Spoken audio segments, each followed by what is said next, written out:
Hey everybody, so I want to talk about proper setup for working from home or an office if you need to, and I thought we'd go through a couple of different scenarios and how to adjust things at your office setup, whether that's home or at your office. So the general rule is sitting in your chair, sitting at your desk, your hips and knees and ankles should be about 90 degrees. So that's the opposite of what a lot of us like to do when we sit back like this, or you're hunched forward at your computer and everything's rounded forward. You've got your feet tucked up underneath you, or if you're vertically challenged and you're sitting up high and your feet are dangling, that can put extra stresses on the back, on the shoulders, different places. So general rule, up nice and tall. And I usually tell people, you either want to sit all the way back in the chair, and excuse my non-political correctness, but I tell people to put your crack and the crack. So you want to scoot all the way back in the chair, and that way, as long as your chair doesn't lean really far back on its own, you can relax in a relatively upright position. Unlike sitting up at the front where you don't have anything supporting you, and you have a tendency to slouch, and you've got to work really hard to sit up tall and straight. If you scoot all the way back and slide back, and most regular standard chairs fit that way. Some people are not going to be able to take up all that space. You're going to have to find something to put behind you that's going to take up the rest of that space between your back and the back of the chair. But normally, you sit up and you can relax in that upright position, and you're able to stay in a relatively good position. If you need to, if you have to sit up higher, you can put your feet up on something. I've got, especially if you're at home, I've got like a little Reebok step here that I use for exercises. You can prop your feet up on that. Something nice and firm under a desk. I have people that use just a 4x4, an old telephone book, if people still have those. A box from a ream of paper works well. Something easy that you can just prop your feet up on. And you can get fancy and have them up flat, or you can have them slanted. I have people that take a board and prop a book up on it so it's on a slant, so your feet aren't having to sit flat. You can rest them, so it's not that your whole foot has to come up. You just need just a little bit of height. Does that make sense?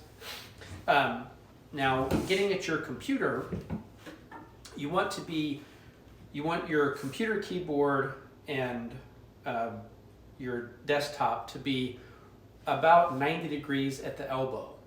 So you don't want to be typing way up here. They have keyboard trays that come out underneath your desk. If you've got the choice between up higher or too low, I'd rather it feel a little too low to begin with, because that you can adjust with easier, adjust your shoulders and adjust your elbows with. So fingers and hands about 90 degrees to the keyboard. People have those gel pads that you can rest your wrists on if you're typing a lot, or if you're mousing a lot on one side. All those different things put your wrist and elbow and shoulder in a good position that you don't have a whole lot of pressure on there. And keeping everything in front of you. You don't want your computer here and your phone over here, and you're talking on the phone and having to look over here and twisting over here. You want to try and keep everything in front of you and eye level. So I could prop this up a little higher. As long as I could have my keyboard down, my screen could be a little higher. And so I'm looking directly at my screen. A lot of times, overhead lights, the fluorescent light, it's a very high strobe, but it has a strobe effect to it. And sometimes you get this eye fatigue at the end of the day. So if you take your computer screen and actually tilt it towards you a little bit, that helps to cut down on some of that reflective glare from the computer screen, or you can get those blue screen filters that go over top of your screen to help with that. But you want to stay up tall, and you want to be looking as eye level as you can, so you're not looking down, because you have a tendency to look down. A lot of times people that wear bifocals, You know, they need the glasses for reading, but or distance, but to look up close, they end up looking over the top of their bifocals, and they tend to look up to talk to somebody and look down. The more you look down, you tend to hunch over.